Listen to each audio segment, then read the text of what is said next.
How to fix Supercell ID verification code not received to email.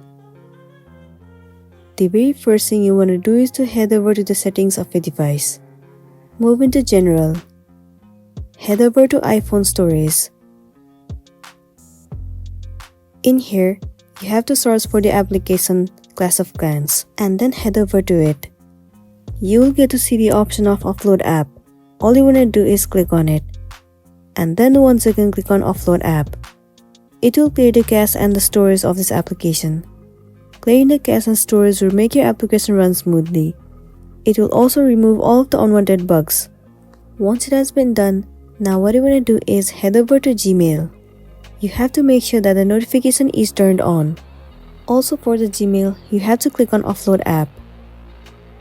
And then once again click on Offload App. Sometimes the reason might also be the third-party app. So you need to clear the cache and the storage before you do anything. Well, you also need to make sure that the application Clash of Clans and the Gmail is up to date. After that, you'll be good to go. So that's all for today, and this is simply how you can fix Supercell ID verification code not received on email. Make sure to smash the like button and consider subscribing if you found this video helpful. We'll see you in the next one.